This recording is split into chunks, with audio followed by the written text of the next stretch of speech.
So today, I welcome all of you guys to a sort of collaboration between the CIO Circle and ITS Teamwork. I think the title of the event is around like leadership in a digital world, and it's about building bridges between the business and IT. Anton, I think we've known each other for maybe 2 years now, maybe close on 2 years. It could be close. Or I can say that Anton and I have fantastic conversations around all topics in terms of digital leadership, the challenges we've each faced in our own organizations and in terms of our careers, and ultimately where things are going. So I thought it'd be a very, very good opportunity to grab some time with Anton to go through this, I think, very important topic of like building bridges between the business and IT. And certainly from the experiences I've had, and I know Anton will reflect more on this, it's one of the biggest gaps for the success or lack of success for a lot of technology leaders in the industry. And it's a conversation I've had with other people as well, that theme sort of goes through. So for those of you that don't know me, my name is Brad Dowden. So I'm the founder of the CIO Circle. It's effectively a community and network of technology leaders. And my aim through it is really to help arm every single one of you with the sort of knowledge, the insights and networks and the services that can help you succeed in your role as a technology leader and to actually help you grow and remain relevant in this world.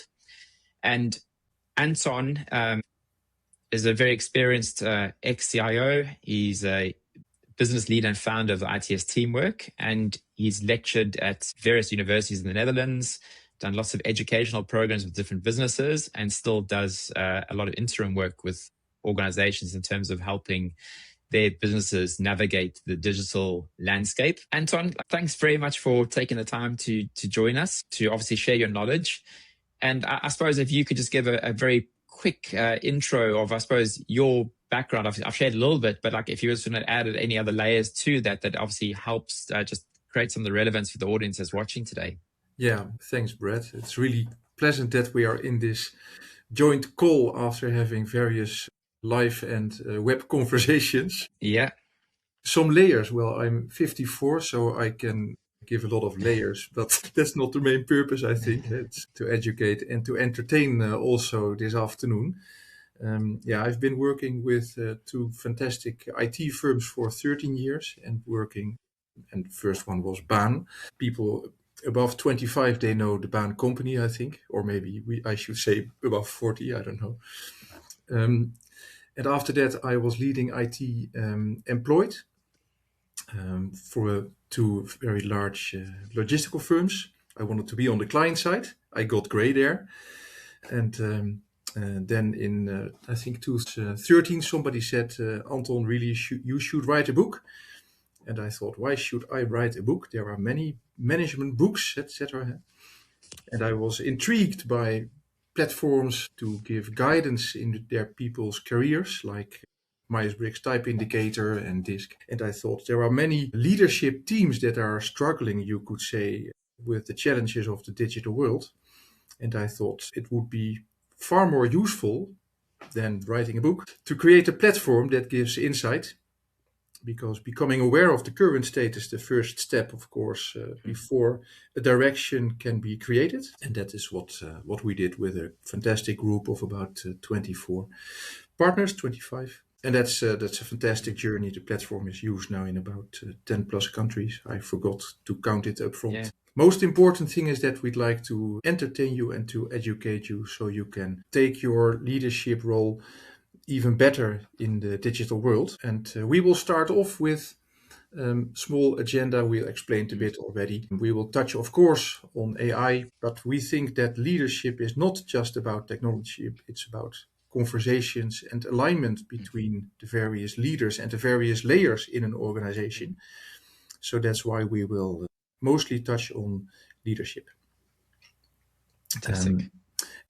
The first statement is that 70% of projects in organizations fail.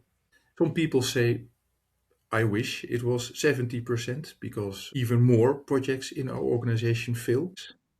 So I think on these, like it's quite, I suppose, sometimes difficult to mark your own homework. So if you're some of the individuals that go, well, like my projects never fail, maybe that might sway some of the views. But like, I think it's a good indicator. So try and be as honest as you can with any of the work you've done yourselves and your experiences. Yep. And if you see organizations on top of this slide, and you can think of your own organization, or you can imagine yourselves in any organization, you can look at articles in newspapers in your mind, etc. I see data and I see that 60% agrees, and I'd like to know if somebody wants to put that in the chat. Is it more than 70% or less, according to some of you? And by grasping your points of view, then we will get an impression of your points of view. It's less, right? Okay, it's less, right? So percentage, 50% of projects fail. What's your point of view, guys? Well, I think it's depending if you are working in a client organization or if you're working in an IT delivery firm. Because I see that, normally speaking, IT delivery firms are more capable in running projects than client organizations are. Right. Yeah. Right. Yeah. IT delivery firm. Okay. Thanks for that. The second statement. 75% of digital leaders report to a senior financial in client organizations, I should add. And 50% of those financial leaders, they manage digital as a cost center.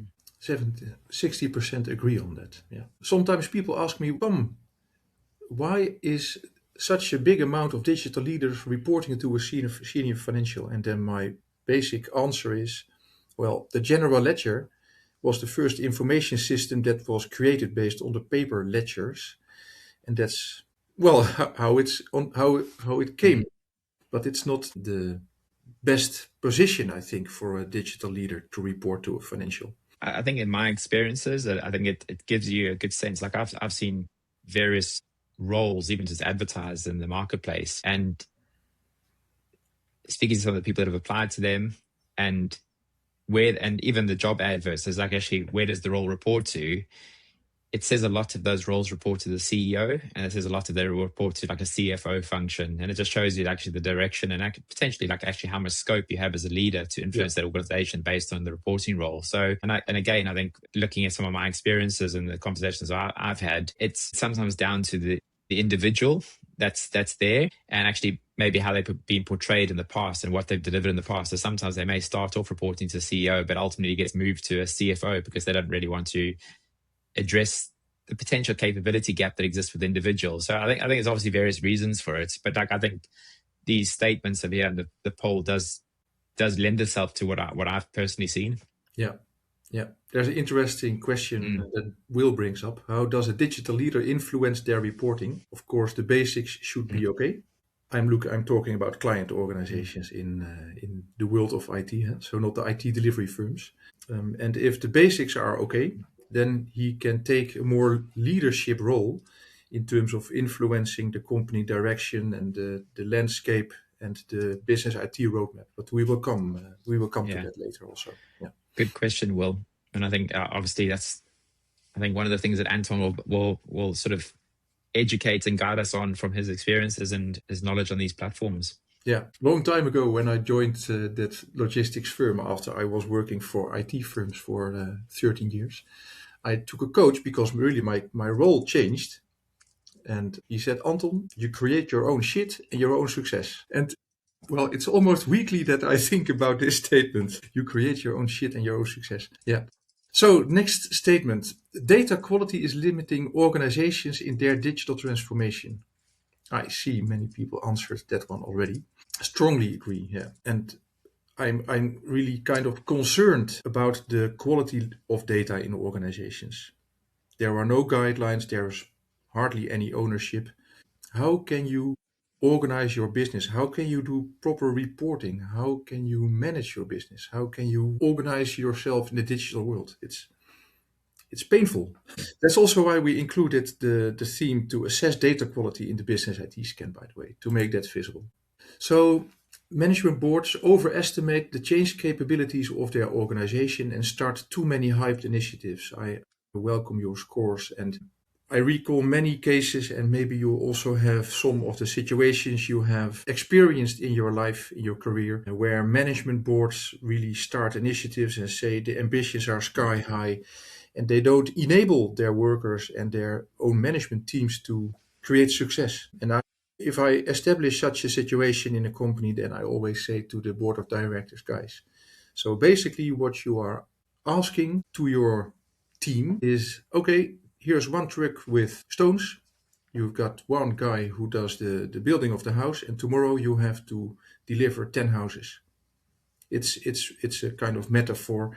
It's kind of frustrating for many teams in organizations if hyped initiatives are started and the basics of today are still. So the next statement, business, and that's also the last statement, business processes and IT are vulnerable, and as a result, innovations such as AI fail. We see many agree and strongly agree. Yeah, this is reality. This is the world that we live in as a digital leader. And from my point of view, if you address this, you take the lead, and if you don't address this, yeah, you're one day irrelevant. So I like London, I must say, and if I go into the metro there, then I get warnings, mind the gap, mind the gap, mind the gap. And one day I thought a new sign should be created, which is this one, mind the digital gap, to warn leadership teams that if they don't pick up, if they don't really lead, then they will fall into the digital gap. Anyway, so challenges for digital leaders, I think you can recognize quite a number of them. In real life, I see many parallel projects, and yes, I'm still a fractional CIO leading at this moment a big transformation of a company that creates artificial grass, for example. I also see an increasing complexity of processes and IT. The IT stack is quite complex, the process stack also, but nevertheless, still many new initiatives have to be added on top of that. And that's an increasing challenge, which I like on one hand, and on the other hand, then I'm honest and say, guys, we should not increase complexity in businesses. We should decrease complexity. And that's the real trick, I think. That's the real challenge. And if you walk with me through these sheets, relate to it, I think that there are many organizations where the business and IT expectations show quite big gap. So why did we create the BusinessITScan? Basically, because we want to confront, to make leadership teams aware of their current state so that they start defining clear organizational priorities, and it works. So it does enable organizations to innovate their businesses with digital, and quite logically and normally people start interacting with each other and they are selecting the relevant initiatives to innovate their business.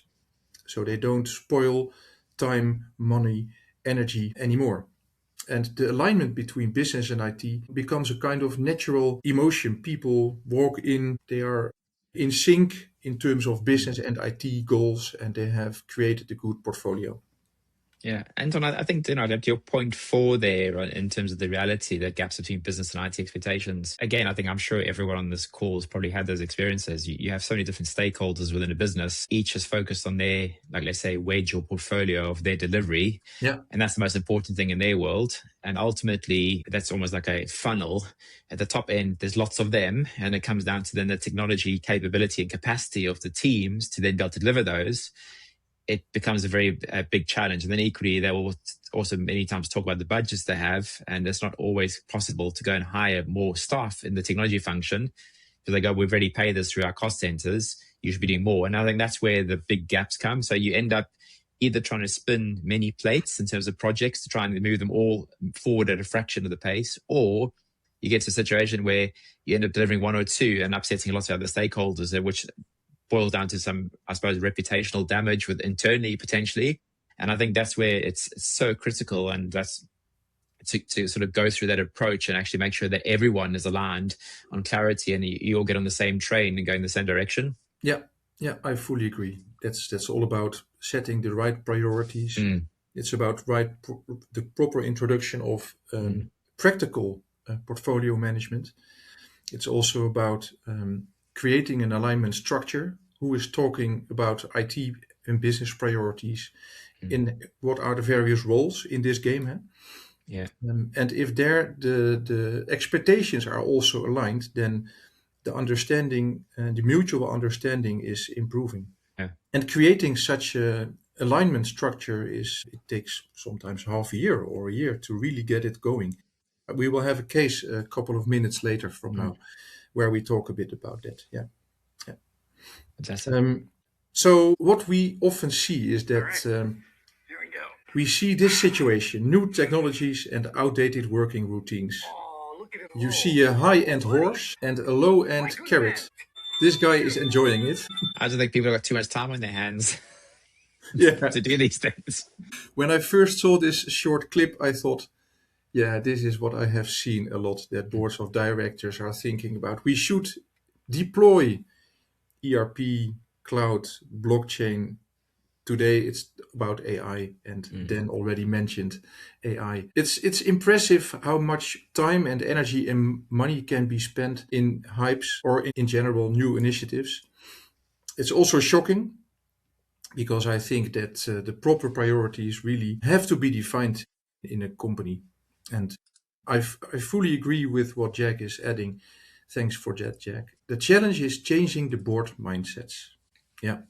And I think that in some organizations, boards have to be confronted with, guys, it's not about technology.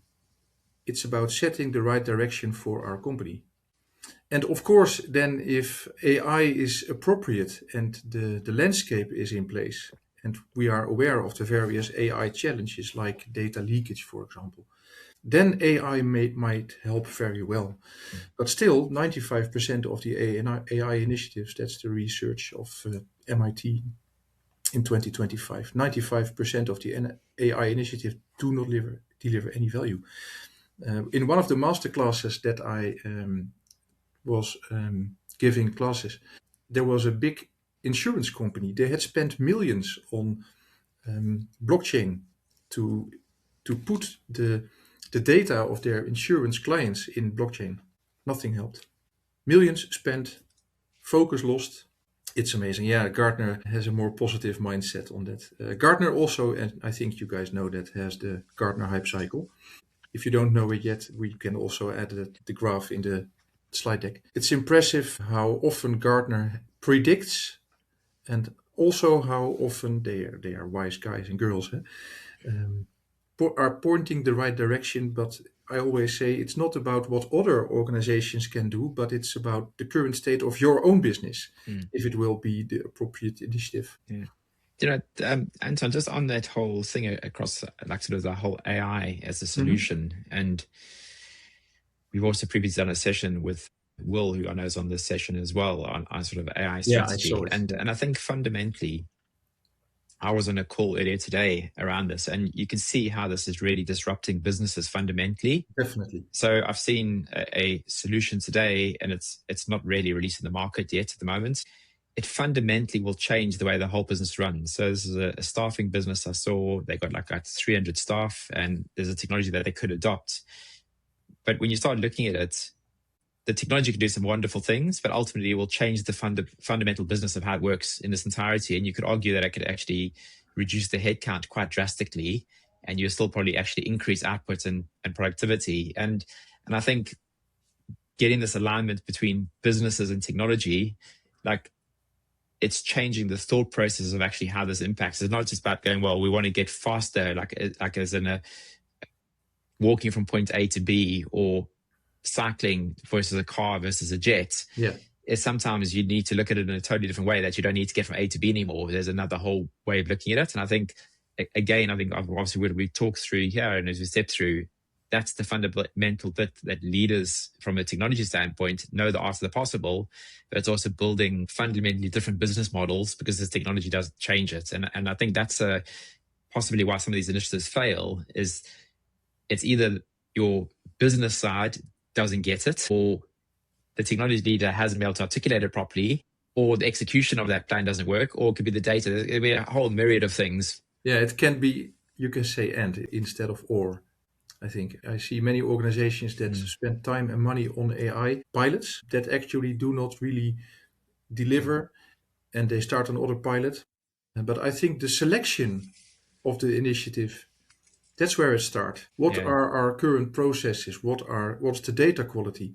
How can we improve our productivity? How can we enhance our innovation? Do initiatives fit with the today business model or with tomorrow business model? And if I look at my definition of digital transformation, then I say it's to enhance business model, process, people, and technology, and not just adopt new tech without real purpose. Yeah. So I think and I also see that in the chat, proper strategy. Thanks for that, Will. Yeah. It can be created with proper leadership. And again, think back about my coach about 20 years ago. And I think in the meanwhile, you create your own shit and your own success, Anton. That's what he told me. Organizations need, I think, in many cases, a more coherent leadership. And I will give you this example. I think you and I have been, Brad, and all the other participants have been involved in multiple organizations. And if we look at the leadership team on a Monday morning in the monthly and or weekly management board, then we see a group of people sit together, and it seems aligned because they are all employed by the same company, but the points of view and the perspectives are not aligned, not coherent at all.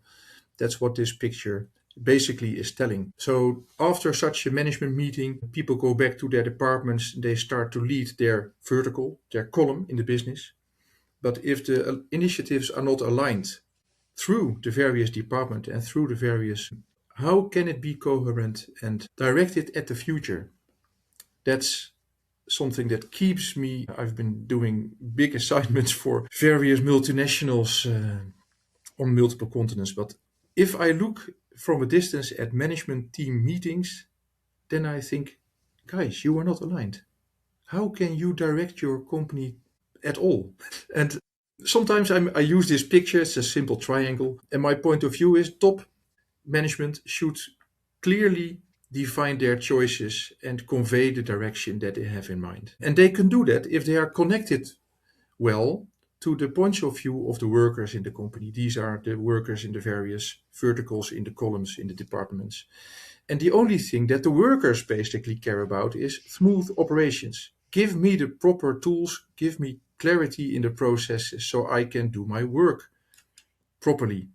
And then if what Will is adding there, if data quality is on par for all the workers, then management information tells the right story and it helps top management to define the direction for the future properly.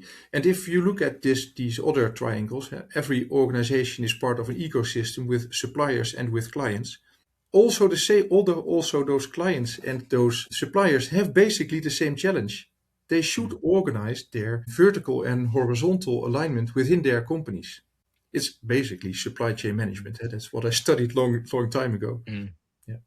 So I think that if leaders can take their role and create proper vertical and horizontal alignment, also digital transformation and implementation of new digital initiatives will be much easier. This is also what led me to creating the BusinessITScan. So we created a platform that delivers rapid insight, 360 degrees role-based in all elements that are relevant for digital transformation. And as a result, we connect stakeholders within organizations and we help them to select the proper initiatives. If the dashboard shows data quality is red, traffic light system, then the attention is automatically drawn to that.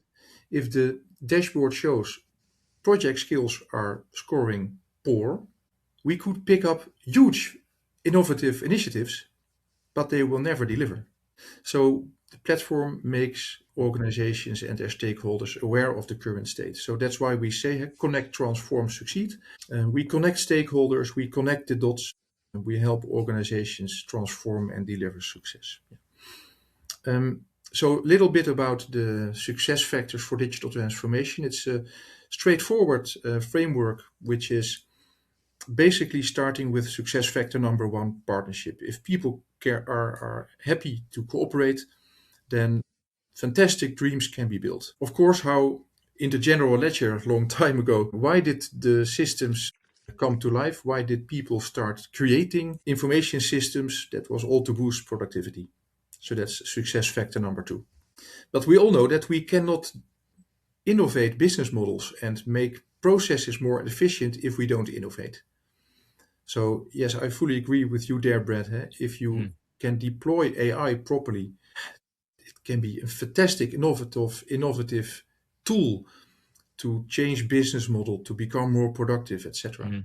If you deploy it properly. So these are basically the business expectations, the business needs, and how can IT deliver to that with the proper competencies. We have to be aware, are our platforms safe and stable and scalable? And we should not treat digital and IT as a cost center. But we saw the chart, many digital leaders, they are reporting to a financial. And what is the nature of a financial, from my point of view? If he is not really aware of the stuff that he is managing, like IT, they start managing it like a cost center. But if the leaders, the digital leaders, also can convey the message and can show, if we invest money in this initiative, we can become more productive, we can become more innovative. There's a leadership paradigm that should change there, I think. So within I think Anton, that's the, sorry to interrupt, but like I think that's the key is, like, for me, the language of business is money, is finance, and not everyone is well versed in that. So you literally, and I believe like technology leaders or impactful technology leaders are very well versed in the financial literacy and can actually talk that language to people. Because that's what ultimately every single role, whether you be in a sales function, a finance function, operational function, is all around money. And I think not in every situation, but a lot of technology leaders will talk around like, okay, this technology can do this, it can do that, it can do that. But if you articulate that in to go, well, we can save you X amount of money, your staff can become more productive, and that drives a different bottom line results, that pricks the ears up of every single stakeholder on the business, that you get the attention. And then ultimately you then have to have that proper framework and structure to then start taking things through. And I think obviously this approach, that these six success factors are to that. But I think equally the partnership is around that, the relationships with your stakeholders. Yeah, exactly. And if you can't communicate in the language they understand, you're not communicating. And then I think everything that happens behind that will never get delivered. Exactly. Yeah. I was leading an IT department of 50 people, and the business was really not satisfied with what IT was delivering. And the CEO said, we should change this. All projects on the list should be delivered in this year. That was the year 2007. I will never forget it. And I said, I made a program list. If you can fund me 27 additional people for our IT team, IT can deliver. But the business people, I have a concern, cannot absorb it. Yes.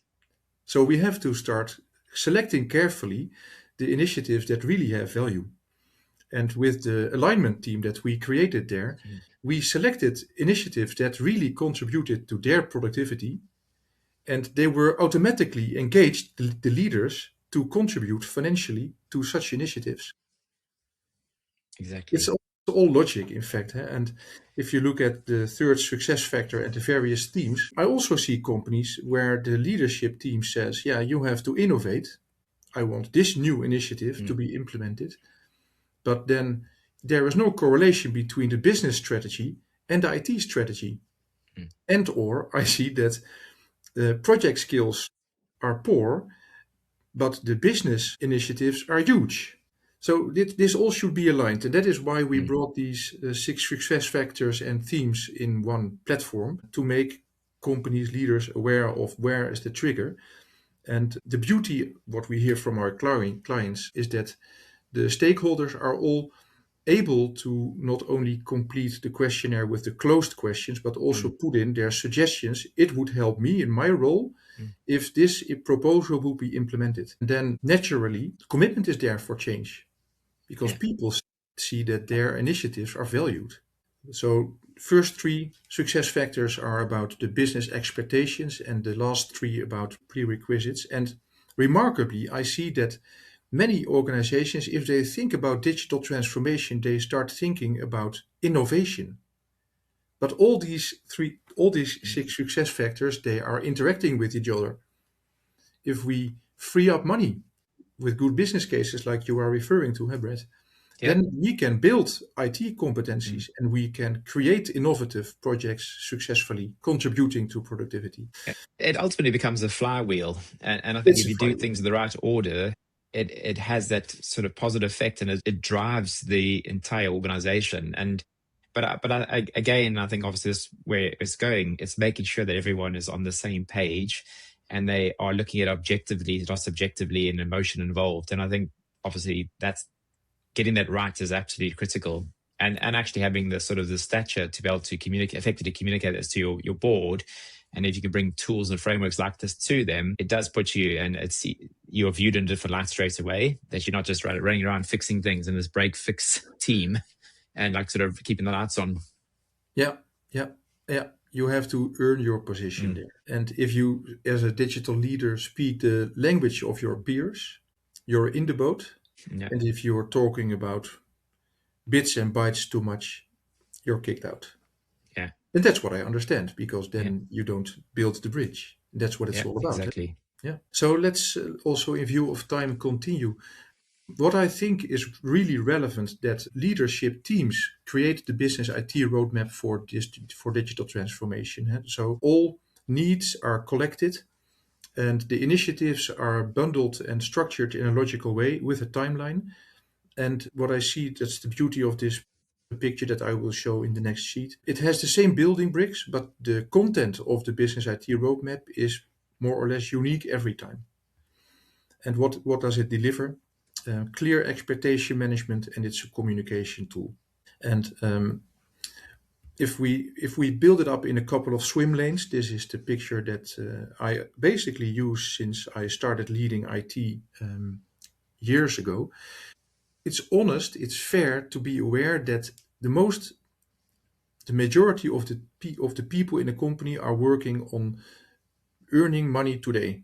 They spend their time for 80 or 90% on the day-to-day business, depending on the nature of your company, of course. And if that is successful, you earn money and then you can innovate tomorrow. But this means that just a limited amount of time for the majority of the stakeholders can be spent on innovative initiatives. And the BusinessITScan helps as a platform to select the right initiative and to connect the stakeholders. And I will make a small sidestep to organization strategy, because from my point of view, organization strategy is key to define a proper digital strategy. And what we are aware is that many organizations have a purpose and a mission and a vision, strategy, etc. But remarkably, many organizations don't have an internal motto as an anchor to define what initiatives within our company will we implement. But if such a motto is in place, and I will give you an example, then that will help greatly to define what markets are we targeting, what is our project portfolio. So from my point of view, such a motto is really key, and a digital leader can really act as a catalyst to create such a motto. Because a digital leader, he knows the various stakeholders in the company, he sees the business processes, he knows the digital landscape. And he is one of the few of them. Most of the stakeholders in an organization are working on their column. But the digital leader, he sees through the company. That's personally, that's why I get so excited about sort of the roles of CIOs and technology leaders, because they are the few people that have the opportunity to see the workings of an entire organization.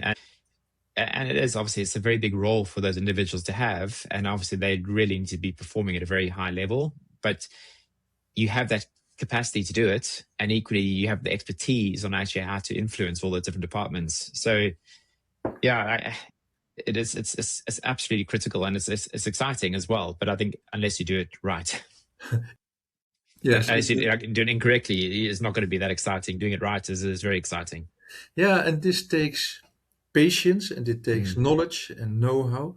And what we tried to capture is all this in that platform, so that the IT business partners, they indeed are involved, and they are, like what Jack is mentioning, you have to create the proper structure of alignment with the various stakeholders.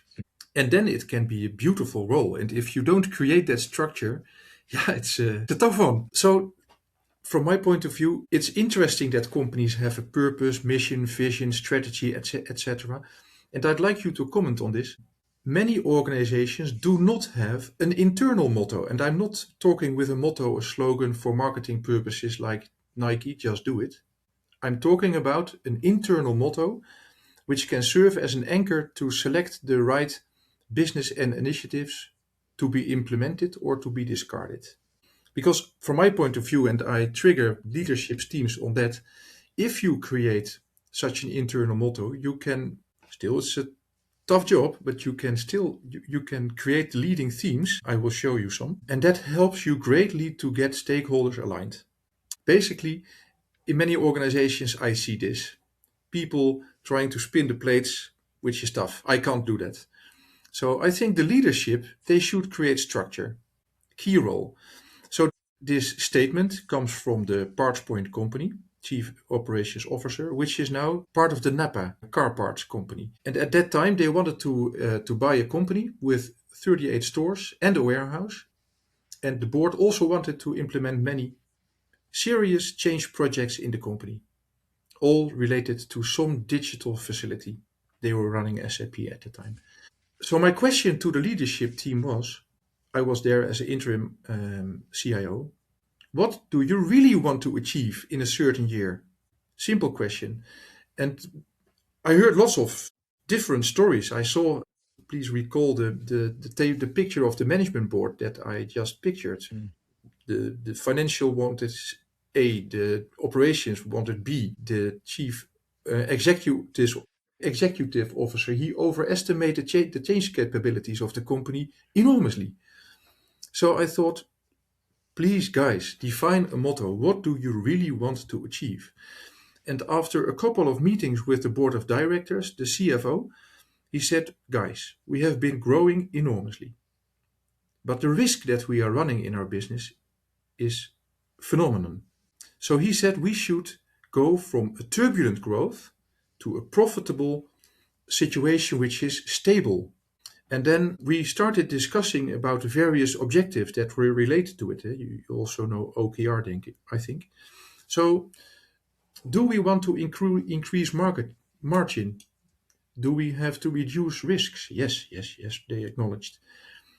Do we have to increase turnover? Of course, said the chief sales. Be aware, he had the bonus structure based on turnover. And somebody else said, yeah, but the costs.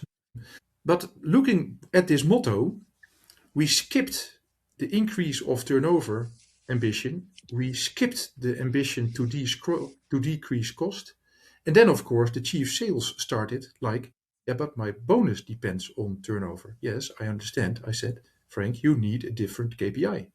This is not talking about any digital stuff at all. This is talking about how to direct your company and the various peers towards the future. So this motto helped us to select the proper initiatives that contributed to that motto. And also it helped us to select the proper topics that came on the not to-do list. No, we will not implement a CRM system. No, we will not buy a new warehouse. We will not implement a new warehouse management system, etc. That was the not to-do list.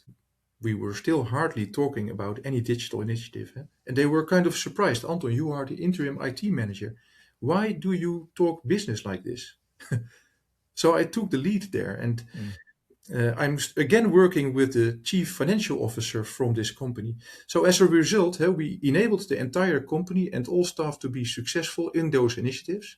And we integrated the 38 stores on time. And we added 75 million turnover robustly into the business. So this is an example of how the motto could help. Another one, maybe you know the company Terberg. It's a fantastic Dutch family business with more than 3,000 people worldwide now. And they built the tractors that you see on harbors and on distribution centers with just one seat in it. And they built on various locations worldwide, they built the waste trucks. And what did they want to do? They wanted to implement a new ERP worldwide. And I said, guys, this is not an IT project. And that's where it came to the key DNA of the company. It's a fantastic family business, as I said, and the DNA of the company is entrepreneurship, innovation, flexibility, quality, and integrity. And if you spend time with the leaders of the company, fantastic family business, you feel this. They had been acquiring quite some companies, and the leaders of those various companies were still, that they acquired, they were still leading the various activities.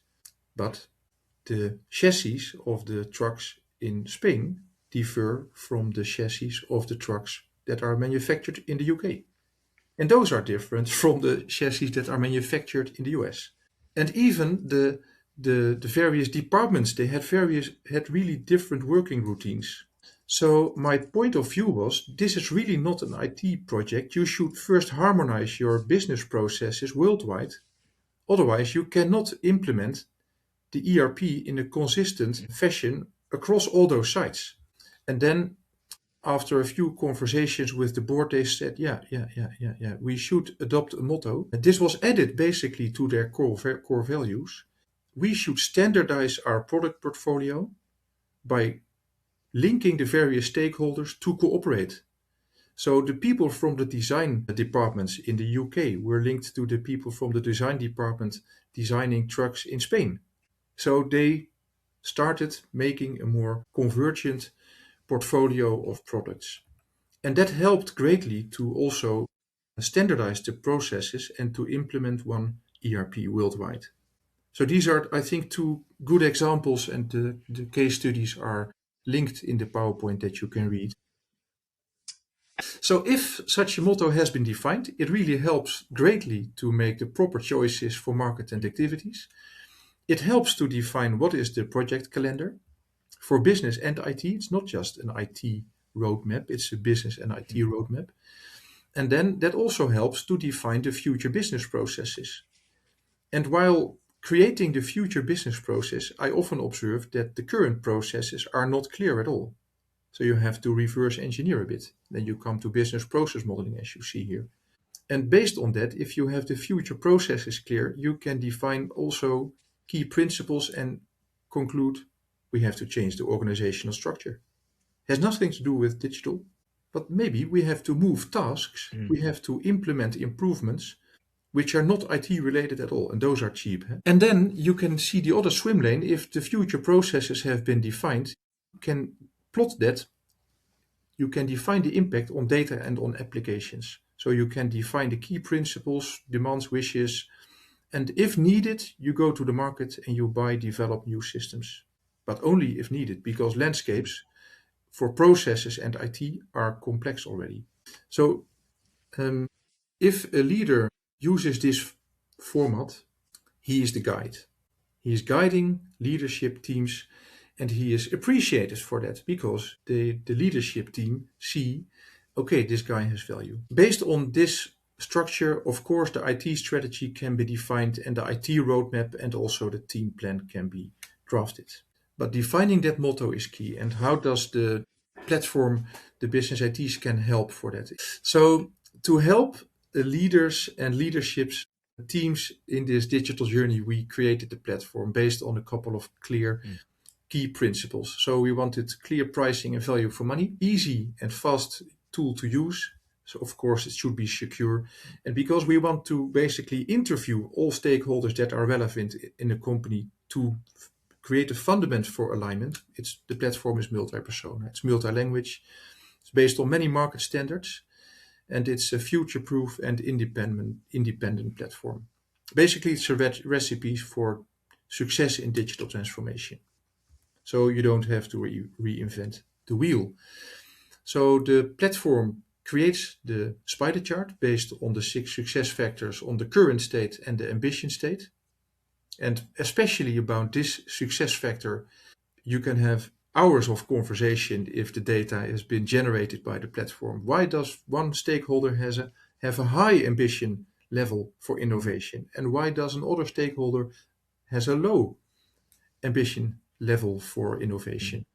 Yeah, I think with everything like sort of Anton sharing here, and again, like these frameworks, like obviously there are various frameworks that exist. Ultimately, you can go out and actually try and create this all yourself. You really can. but it takes a lot of time. And I think everything that we're trying to do at the CIO Circle, and I suppose Anton's trying to do, everything is about time, and it's shortening the time to impact all the time. Yeah. And this like sort of the spider diagram is such a useful chart because everyone has expectations. They might not even share it with you. And if you look in sometimes traditional worlds, you'll go out, you'll speak to people on a one-to-one basis. It'll be a lot of almost hearsay. Conversation is not captured in a framework. You might have a different conversation with another stakeholder, and then you don't have actually anything to present. And I think from again, management standpoint, RAG charts everyone loves because they go, what's red? I need to focus on that very quickly. Green, I'm feeling quite good about myself. People always want to naturally bridge the gap. And again, looking at experiences that I've had, people want to bridge the gaps, but you need to do it from a position of leadership and actually you holding their hands, taking them through this process. And it positions you in a totally different light straight away. Instead of this coming from some external consultancy or whatever, this is something you can drive yourself. And it just puts your sort of, I suppose, career path in a different trajectory, and actually your potential success in your organization on a different trajectory as well. And it becomes very objective. Yeah, and that helps, that point, that is objective, that it's holistic, that it bridges the gaps between the stakeholders. It's an accelerator for creating the digital transformation journey and to really define the proper items in the situation of your company. Because for example, GDPR, I was working with a company where information security and GDPR showed red. Yeah, that you can't ignore that. Exactly. And at the same time, there were big innovative initiatives that the board of directors wanted to deploy. But the dashboard helped them to define the proper priorities. Yeah. So I will move on in view of time. So there's a couple of variants. The sneak preview is fully free. If you like to, you can scan the QR code or go to businessitscan.com/sneak preview. And the characteristics of the various variants are as follows. So for €595, you can deploy the complete Business IT Scan and 10 stakeholders are included. And you can upgrade it if you want to also receive the complete and detailed dashboard, and you will directly get the priorities and actions module included to divide the various tasks. And if you like to, we can guide you along the way. So next steps in view of time. What you can do if you'd like to increase your impact is, of course, think about the Business IT Scan, the Business IT roadmap. You can start defining with a group of people what is the motto. If you don't have one, try it. It's really fun and difficult, and it will take some time to create one, but it will be a huge anchor. And if you like to, you can use the platform to register yourself, invite your peers, then generate directly the dashboard. You will receive a detailed report. You can use the priorities and the actions module. And it's really an ease to follow up. And it's a proven platform used in 10 plus countries. Yep, go ahead. Yeah, I think to be honest, everyone like watching this and who gets a recording, to me, it's pretty much a no-brainer. There's obviously this sort of sneak peek one, try it out, do it, you see if you like it or you don't. But I think like I've done this in the past, and I think it really does like sort of reveal some fantastic insights, and it just makes things very objective. And I think that's the huge benefit, and it plots the course. Like Jag has got a question just saying, does it need commitment from all C-level to be involved in this? I will answer from my own personal thing, but like Anton led you. Like I think obviously getting as many people involved, the better. I think you'll have a clearer picture and you get better alignment. But equally, it's not always possible. So sometimes maybe even just doing a particular sort of function or segment of your business, the wider business, where you think people are very open to it, even do that as a pilot, and then that can be a stepping stone. But it's just literally, it's all the time. It's about it's shortening your time to impact. It's about raising your profile in the businesses. And actually, the more you raise your profile and the more like sort of proactive leaders are able to be, it puts you on a different trajectory. And actually, that's where you start getting to do the exciting projects around driving digital transformation, which everyone wants, and they want the kudos around it. And business leaders want all the kudos around it as well. But it goes back to people are talking different languages. There's too many emotions involved at times. And it's just coming back down to like black and white financial terms that everyone understands. And actually RAG statuses, which every board loves to look at. And then I think you do get the traction then. Yeah, I fully agree with you there. And it's a good question that Jack is raising. Of course, the more commitment that is there from C-level, it's always better. What I see in reality is that multiple C-level people, and you can please react to this, Jack, for your situation, if you like to, of course. Multiple people on C-level, they are also occupied. So starting with a small initiative and using the BusinessITScan can also be fine. And during the process in many organizations, I see of inviting stakeholders to complete their section of the BusinessITScan. You start thinking together, okay, but this stakeholder, he's also relevant. Oh, we should involve him or her. Maybe you just, as Brad just mentioned, involve a portion of the entire business at first, or you focus the BusinessITScan on a certain business initiative that is pending or that is considered. But then the engine bundles all their inputs. It calculates the dashboard, it generates the report, and people start looking at it like, wow, this picture really connects us. It helps to define the proper priorities. I hope this helps for your situation, Jack. Yeah. Definitely. And please comment if you like. Yeah, so if you can either scan it again, I put a link to also, it's another route is via the CIO Circle website. We have a dedicated page for this as well. So that links, then you can try your sneak preview out and give it a go, and you'd probably learn a little bit more about it. But Anton, I really appreciate your time and sharing your knowledge and your sort of experience through all these sort of processes and transformation that you've been a part of. And yeah, I think it's a fantastic tool. It's trying to get the right kind of conversations going in businesses. And actually we have hopefully less emotional things. And I've said that quite a few times because I've obviously had lots of experiences around that, and it's just black and white. It's like, it's good. It's hard, solid facts. You can work to it, and you can ultimately have a different kind of conversation. Yeah, I would have loved to have this platform when I started as a digital leader. It would have made my life much easier, really. But still, it made fun with the team and to create all the steps that we built. Yeah. Well, guys, we will end it there. For everyone that's obviously attended and some of those that couldn't attend today for the live thing, we record it. It does go onto the CIO Circle platform as well. So for those that would like to, you're welcome to sign up. There are free accounts and these things like sort of located on there. Give it a try. And Anton, yeah, thanks once again for sharing the insights. Yeah, thanks for your time and thanks for joining, everybody. I wish you a lot of joy and success with your digital journeys. Thanks a lot. Thank you. Bye-bye.